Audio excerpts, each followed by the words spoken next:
many churches today, if not most, is very different from what he actually looked like. Especially with something like the Passion that I did, the written word was very important because it was, you got all those books, the Bible, you've got the different Gospels and stuff that people are quite familiar. The Western Church removed entire books from the Bible. The Ethiopian Orthodox Church kept them all. The Ethiopian Bible ranges from 72 books to 81 books, although sometimes counted as 88 books, depending on the canon. When researchers fed the full Ethiopian canon into Grok AI and asked what it actually says about Jesus, the answer was nothing like the version most people grew up with. What came back was older, stranger, and far more powerful. To really tell the story properly, you have to start with the fall of the angels. The Hidden Bible. Most people who grew up within a Christian tradition were handed a Bible containing 66 books. They were taught that these 66 books represented the complete and final Word of God. They were rarely told that another biblical tradition exists, one preserved by a church with roots reaching back to the earliest centuries of Christianity, containing a larger collection of sacred writings and a broader vision of the spiritual world. The Ethiopian Orthodox Church maintains a biblical canon that includes more than 81 books. Its collection preserves texts that the Western Church eventually excluded, restricted, or gradually moved away from discussing over the course of centuries. Among these writings are books such as 1st Enoch, the Book of Jubilees, and other ancient works that were known among early Christian communities, but disappeared from most Western traditions after theological debates and decisions about canon formation shaped the Bible that became dominant in Europe. Those decisions were presented as questions of doctrine, history, and authenticity. Church leaders argued that some writings were either not sufficiently ancient, not truly inspired, or inconsistent with the theological structure that was developing within the Western Christian world. The books that remained were those considered compatible with the religious framework that the Western Church established, and later reform movements continued. The Ethiopian tradition followed a different path. Rather than removing these texts, it preserved them as part of its larger scriptural inheritance. The Ethiopian canon kept 1st Enoch, a text that describes the mysterious relationship between fallen angels, spiritual beings, and humanity in remarkable detail. It preserved the Book of Jubilees, which expands on the early stories of Genesis and provides additional information about creation, heavenly order, and the forces believed to influence human history. These writings present the spiritual realm not as a distant background to human events, but as an active dimension of reality. Angels, fallen beings, divine powers, and cosmic conflicts are described as forces directly connected to the human experience. The result is a worldview that places humanity within a much larger spiritual story, one involving creation, corruption, restoration, and the recovery of a lost divine purpose. When Grok AI examined the broader Ethiopian canon and compared it with the standard Western Bible, the picture of Jesus that emerged from these additional texts appeared significantly different from the one familiar to many modern Christians. The Ethiopian portrayal presents Jesus as a figure with a deeper connection to the ancient history of the cosmos, a being whose significance extends beyond a single historical moment, and whose mission involves more than simple forgiveness. In this tradition, Jesus appears as a restorer of humanity's original relationship with the divine, someone connected to ancient spiritual realities and the larger structure of creation itself. This interpretation emphasizes power, transformation, and restoration rather than only belief and salvation. The full picture assembled from these texts creates a version of Jesus that challenges many assumptions formed by the 66-book Western canon. It raises questions about what was preserved, what was forgotten, and how different Christian traditions developed their understanding of one of history's most influential figures. The Ethiopian texts provide a window into an older and broader Christian world that many people never encounter. Why the West left these books out. Understanding why the Ethiopian Bible includes books that the Western Church removed requires a closer look at how the Western biblical canon developed and the historical pressures that influenced those decisions. The books that make up the standard Western Bible were not always the only scriptures being read among early believers. During the first several centuries after Jesus, Christian communities circulated a wide variety of religious writings. Some of these texts became part of the New Testament canon, including the Gospels and letters that shaped mainstream Christian teaching. Others were older works connected to Jewish religious traditions, including texts such as 1st Enoch and the Book of Jubilees, which were respected and read by many early religious communities. The discovery of the Dead Sea Scrolls in the 20th century demonstrated that writings like 1st Enoch were not obscure inventions from later periods. They were copied, preserved, and studied by serious religious groups before and around the time of Jesus. Their survival showed that these ideas were part of the broader spiritual environment in which early Christianity developed. The process of narrowing the biblical canon happened gradually.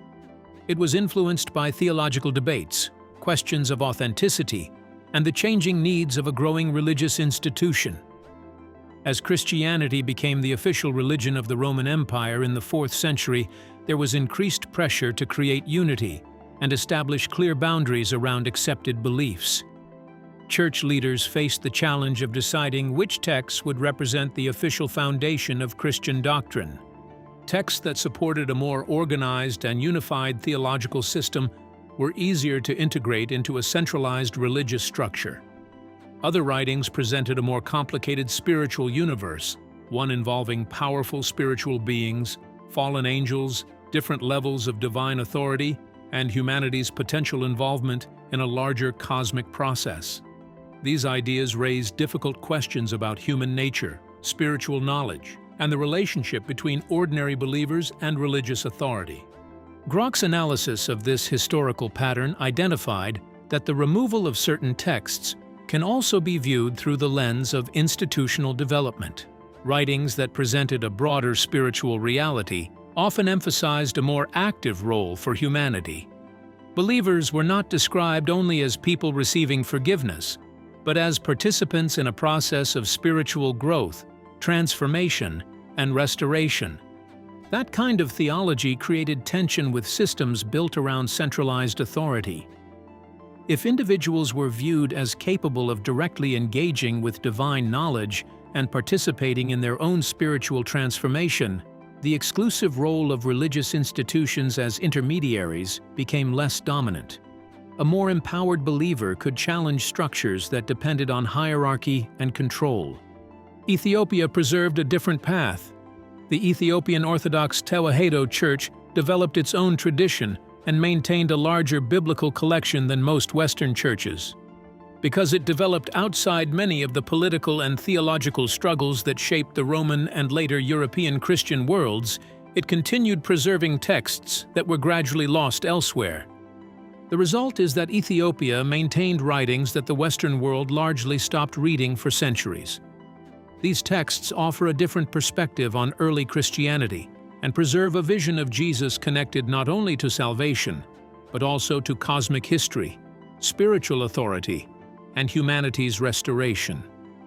The Ethiopian tradition therefore represents a surviving window into a much broader Christian landscape that existed before one particular version became dominant: Jesus before the world began.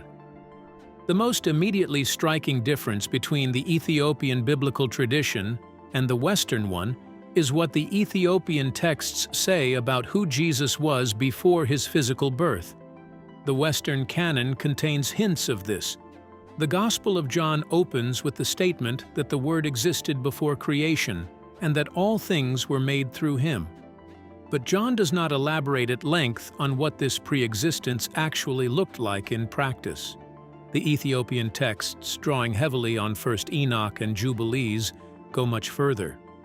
In 1st Enoch, one of the most important books in the Ethiopian canon, a figure called the Elect One, or the Son of Man, appears repeatedly in visions given to Enoch long before the flood of Noah. This figure is not a future hope, or a distant promise. He is described as already existing, already seated in a position of cosmic authority, already involved in the governance of the spiritual realm. The elect one in 1 Enoch has been hidden since before creation, preserved for a specific moment, and possessing a level of divine authority that places him above every angel and every earthly king. Grok's analysis connected the elect one of 1 Enoch directly to the Jesus of the Ethiopian Christian tradition. The Ethiopian Church has always read these texts as referring to the same being. The pre-existent Son of Man who appears in Enoch's visions is the same figure who later enters human history through the birth in Bethlehem. The Ethiopian Bible does not treat these as separate stories. It treats them as a continuous account of a single being operating across an enormous span of time. The implication of this reading is significant. The Jesus of the Ethiopian tradition was not a human being who became divine through his resurrection or his spiritual achievement. He was a cosmic figure of immense primordial power who temporarily took on human form in order to accomplish a specific mission. The humility and gentleness that characterize his earthly ministry in the Gospels were not the full picture of who he was. They were one mode of operation for a being whose actual nature and authority were of an entirely different order. This pre-existence also placed Jesus directly in the events of the ancient world that the Ethiopian texts describe in far more detail than the Western canon does. He was not absent from the story of the fallen angels and their corruption of humanity. He was actively involved in the response to it, a dimension of his identity that the Western tradition almost entirely removed from view. The fallen angels and what Jesus did about them. The book of 1 Enoch is one of the most detailed ancient accounts of the fallen angel story that exists anywhere. It describes a group of heavenly beings called the Watchers, who left their assigned place in the spiritual hierarchy and came to Earth. They took human women as companions, produced hybrid offspring called the Nephilim, and transmitted knowledge to humanity that was not intended for human use at that stage of development.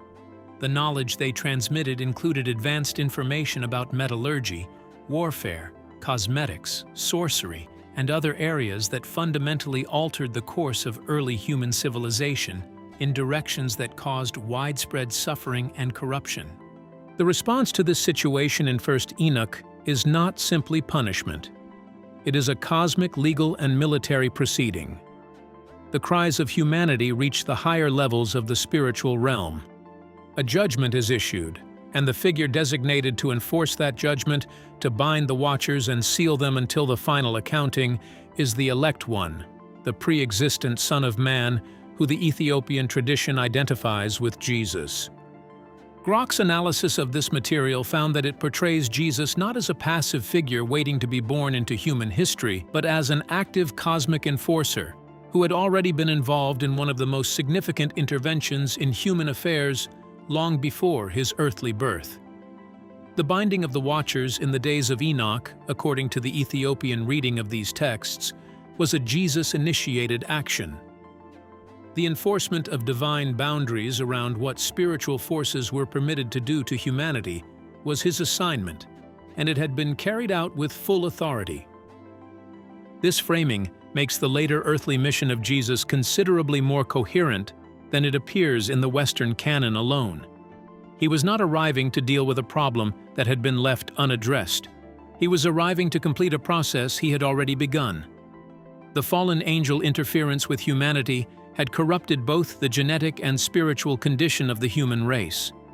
The mission of the earthly Jesus, in the Ethiopian reading of the full canon, was the ground-level redemptive component of a much larger and older cosmic program. The power and authority that Jesus demonstrates in his earthly ministry over disease, over natural forces, over death itself, make more sense in this framework. He was not a human being who had been granted unusual powers by God. He was a being of cosmic authority who had temporarily taken on the limitations of human form in order to operate within the specific conditions of the physical world. His miracles were not violations of natural law.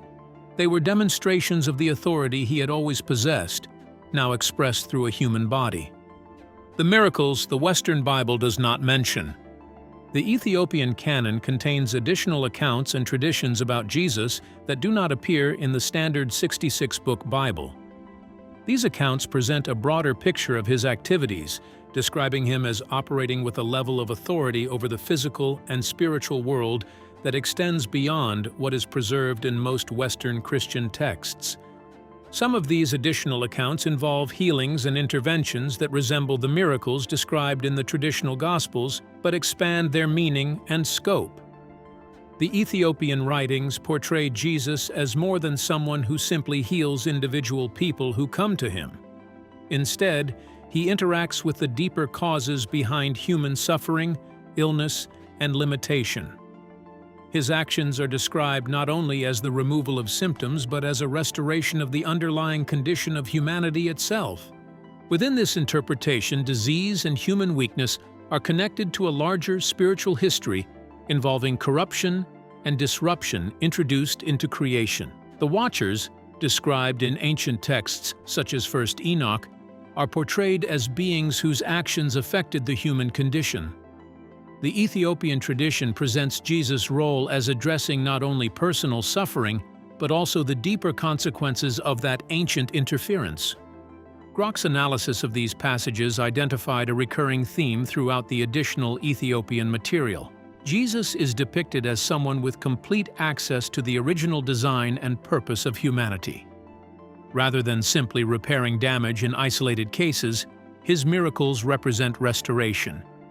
He is shown as returning people to a state closer to the intended condition of human existence before corruption entered the world. This perspective changes the way his miracles can be understood. A healing is not merely a supernatural act performed for compassion or proof of authority. It becomes a demonstration of power over the deeper structures of creation itself. Jesus appears as someone who understands the full relationship between the physical body, the spiritual realm, and the original purpose of humanity. The encounters with spiritual entities described in Ethiopian traditions are equally significant. In these accounts, Jesus does not appear uncertain or threatened when confronted by spiritual forces. He engages them with the authority of someone who understands their origin, their nature, and their limitations. The forces that oppose him recognize a level of authority that goes beyond ordinary human ability. The demons who react to Jesus in the Gospel accounts are therefore interpreted in a deeper way. Their response is not simply fear of a powerful teacher or miracle worker. It is recognition of an identity and authority that existed before the events of his earthly ministry. The Ethiopian texts emphasize this connection more strongly by placing Jesus within the larger story of creation and spiritual history. The broader picture that emerges from the Ethiopian canon is of a Jesus who represents the restoration of humanity's full potential. The limitations experienced by ordinary people, physical, mental, and spiritual, do not restrict him in the same way because he embodies the complete original pattern of what humanity was intended to become. The bloodline and what it actually meant. The Ethiopian tradition has a particular understanding of the bloodline of Jesus that goes deeper than simple genealogical record-keeping. The genealogy of Jesus in the standard gospel accounts traces his human ancestry back through David and further back through Abraham. The Ethiopian tradition, drawing on additional textual material and its own historical memory, understands this bloodline as something considerably more significant than a record of family descent. The Solomonic dynasty of Ethiopia, the royal line that the Ethiopian Church has always maintained as the legitimate continuation of the biblical covenant, traces itself directly to Solomon and the Queen of Sheba, whose son Menelik I brought the Ark of the Covenant to Ethiopia. This bloodline, in the Ethiopian understanding, is the specific human line that maintained the greatest purity of the original human design through the generations of corruption that followed the Watchers' interference. Grok's analysis of this material found that the Ethiopian texts present the Davidic and Solomonic bloodline not simply as a lineage of faithful people, but as a genetic and spiritual preserving thread running through human history. This line resisted the corruption introduced by the Nephilim in ways that other lines did not. It maintained a closer connection to the original template. And Jesus, born into this specific line through Mary's Davidic ancestry, represented the culmination of that preservation process, the point at which the line produced the one human being who carried the complete original design without any remaining corruption. The crucifixion in this framework takes on dimensions that the Western theological tradition largely does not address. The standard Western understanding of the crucifixion focuses on atonement, Jesus dying to pay the penalty for human sin.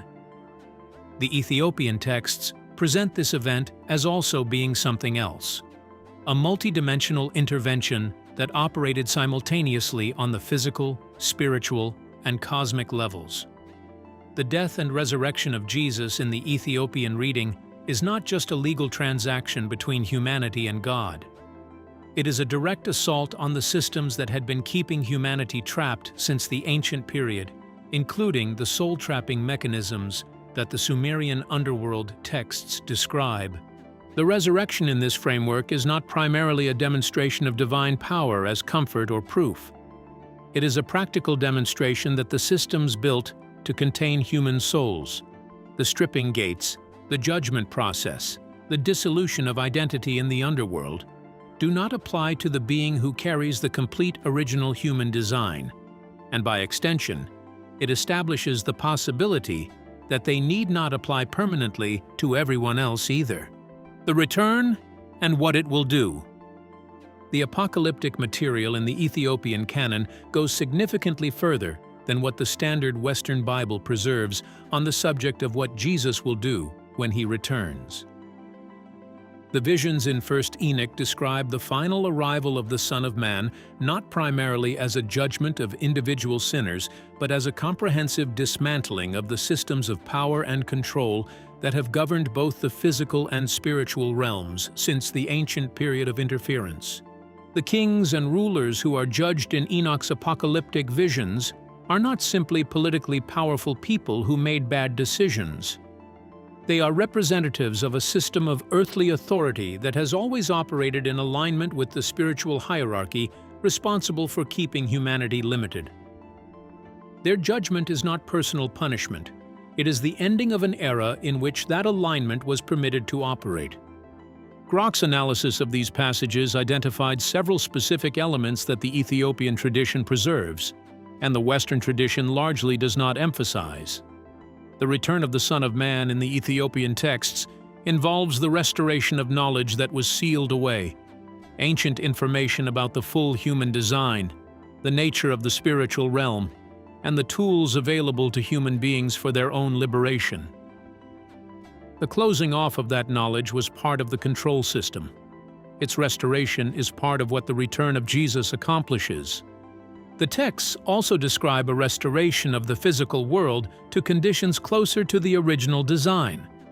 The shortened lifespan of post-flood humanity, the degraded physical and cognitive capacities compared to what the ancient texts describe as the original human condition, the spiritual barriers between human beings and the full range of their designed potential. All of these are described in the Ethiopian apocalyptic material as conditions that the return of the Son of Man removes. The new heaven and new earth of the Ethiopian tradition is not simply a pleasant afterlife destination. It is a restoration of the complete original human condition that was corrupted in the ancient period. The connection Grok found between the Ethiopian apocalyptic texts and the ancient knowledge sites of the physical world was among the analysis's most striking findings. The Ethiopian texts suggest that certain physical locations on Earth were points of connection between the human and divine realms, places where the barrier between the physical and spiritual was thinner, and where access to the full range of human potential was more available. These sites were not destroyed during the ancient period of corruption. They were sealed. The return of the Son of Man, according to the Ethiopian reading, involves their reopening, the restoration of access to what they were designed to provide. Why the Western Church found this threatening? the fuller picture of Jesus that Ethiopian texts preserve was not simply different from the Western version. It represented a challenge to many of the institutional structures that Western Christianity developed over the course of 15 centuries. The Western theological tradition formed around several central principles that depended on a specific understanding of who Jesus was, what he accomplished, and what his mission meant for ordinary believers. The idea that salvation comes primarily through faith alone, without the necessity of additional spiritual knowledge or personal transformation, positioned the Church as the guardian of a clear spiritual transaction. The belief that Scripture was complete within the established 66-book canon made the Church the primary authority responsible for interpreting divine truth. The teaching that believers were saved, yet remained dependent on clerical authority for access to God, reinforced the Church's role as an essential mediator between humanity and the divine. The Ethiopian portrayal of Jesus challenges each of these assumptions. A Jesus understood as a cosmic figure of ancient power, active across the history of creation before his physical birth, and one who revealed the possibility of human restoration and transformation, does not easily fit into a framework centered mainly on passive belief and institutional mediation. The Ethiopian tradition presents Jesus not only as a redeemer of sins, but as a liberator who restores humanity's original purpose. In this view, his mission is not limited to securing forgiveness for individuals waiting for an afterlife. It involves awakening a deeper spiritual identity and reconnecting humanity with a divine image that was damaged in the ancient past. Believers are portrayed as participants in a process of renewal, growth, and transformation. This creates a theology focused on empowerment rather than dependence. It suggests that human beings are capable of seeking direct knowledge of divine reality and experiencing spiritual transformation through their relationship with God. Such an understanding reduces the exclusive role of institutions as the only channel through which spiritual truth can be accessed. A theological system built around human potential and direct spiritual connection naturally creates tension with institutions that rely on centralized authority and doctrinal control.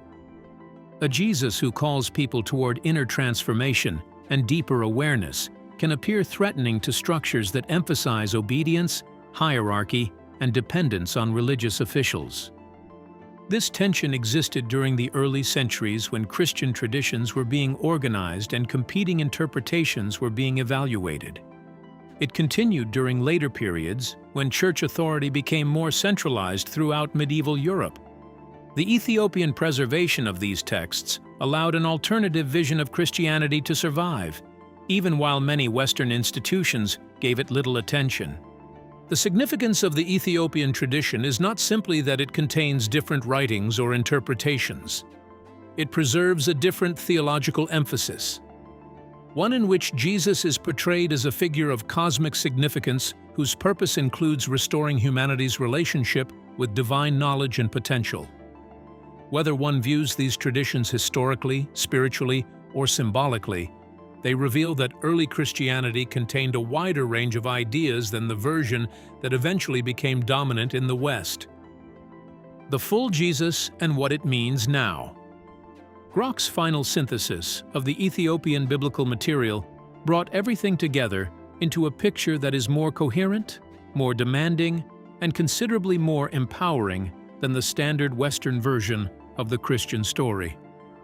The Ethiopian texts present Jesus as the answer to a problem that is both older and more specific than the Western theological framework generally acknowledges. The problem is not simply human moral failure requiring divine forgiveness. The problem is a systematic corruption of the human design, initiated in the ancient period by spiritual forces that exceeded their designated authority, that has been operating across generations to keep human beings from accessing their full designed potential. The mission of Jesus, in the Ethiopian reading, addresses this problem directly, not just spiritually but physically, genetically, and cosmically. The practical direction that Grok drew from this material pointed toward several specific areas. The Ethiopian texts, and particularly 1st Enoch and Jubilees, are available and accessible. Reading them alongside the standard canon produces a noticeably different understanding of the biblical story. The context they provide for the cosmic forces operating in the background of human history makes the actions and authority of Jesus considerably more comprehensible. A Jesus who is responding to a specific and detailed ancient problem is a much more coherent figure than a Jesus whose mission is defined only in the vague terms of general human sinfulness. The Ethiopian tradition also preserves a more demanding understanding of what following Jesus actually requires. The Ethiopian canon's stronger emphasis on both faith and works, on the transformation of the whole person, rather than just the status of their soul, on active engagement with the spiritual world, rather than passive waiting for grace, all of these produce a theology that expects more of believers and offers more in return. The full human potential that Jesus demonstrates and makes accessible in the Ethiopian texts is not a distant eschatological promise. It is something that the Ethiopian tradition has always presented as available to those who commit to the complete process of transformation that the full canon describes. The knowledge that the Western Church restricted access to for centuries is no longer restricted. The Ethiopian Bible is available. The Book of Enoch is available. The Book of Jubilees is available. The barrier between most people and the fuller picture is no longer institutional control. It is simply the decision to look at what has always been there, preserved by a church that never stopped believing the complete story was worth keeping. The texts that were marginalized because they empower people to become what the ancient systems of control were specifically designed to prevent. That is not a comfortable finding. It is a useful one. The Ethiopian Bible was never lost. Preserved for thousands of years, it reveals a broader vision of Jesus through ancient texts. Grok's analysis presents a more powerful, cosmic figure challenging old systems of control. The texts remain available. That is where real study of this material begins, and what comes next in Grok's analysis of the hidden scriptures goes even deeper. Subscribe so you do not miss it.